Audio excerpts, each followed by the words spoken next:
Are you manifesting or creating from the energy of I'm trying desperately to avoid my painful history, my past, or are you manifesting slash creating from the energy of I'm very excited about the future, about the vision of my future, and I consciously move towards it with inspiration and enthusiasm. There is a huge difference. What type of energy are we using to create? Because if we create from the place of I'm trying to desperately to avoid repetition of painful past, it still means that we have not let go this painful past. It's still attached to us, and we project this painful past unconsciously to the present moment, which gives us limited space and options to create from. Our potential immediately like shrinks when we create from that, when we create from scarcity, from fear, from lack. Huge difference when we compare this type of energy with the energy when we are very excited, we are motivated, we are driven, we are passionate about where we are going, what we are choosing to create, what type of action we choose to take, what type of choices we consciously choose to take from the place of power and trust, instead of I'm desperately trying to run away from my past and I create as a result of reaction from the reaction to unwanted, what I don't want. And in simplistic terms, we can say that it's basically what you focus on, you're going to manifest that, you're going to experience that in your reality field. So we have to be very honest, we have to be like, truly discerning what is our intention and why do we choose to take steps and choose certain decisions and not others. Like, what are these decisions based upon? What type of energy are they embodying truly? When we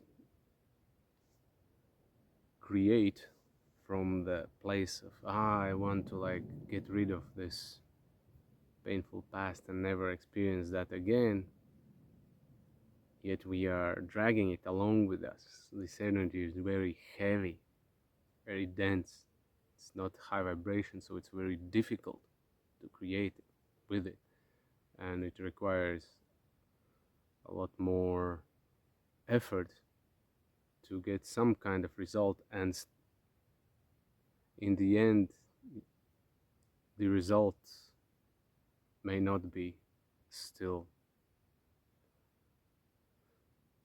what you hoped for, and is like pretty crappy often.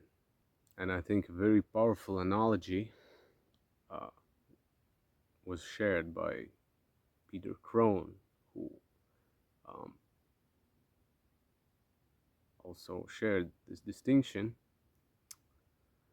And the analogy is that imagine you are driving a car, you're a driver, driving driver's seat, you have the control, you are moving forward, but instead of looking through the front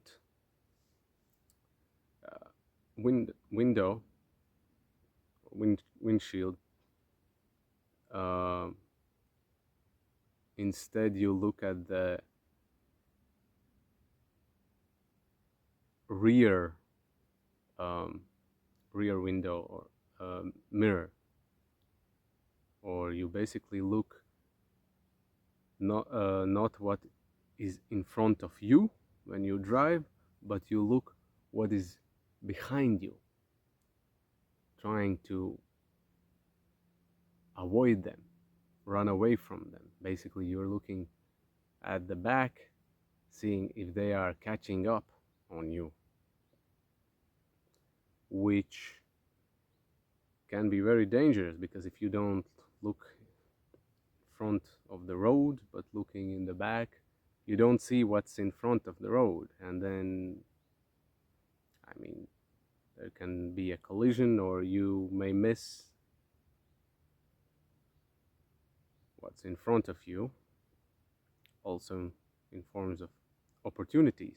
And you can apply this distinction immediately. You can just start reviewing your life.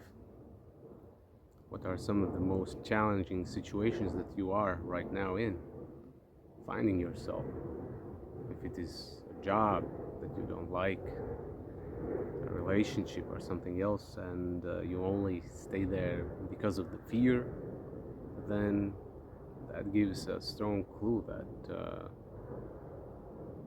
you're definitely not operating from the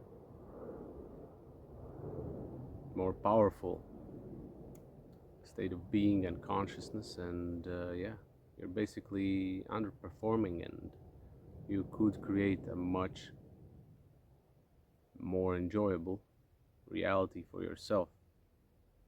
And I know it's scary, it's very scary, especially if we have been doing this for a long time.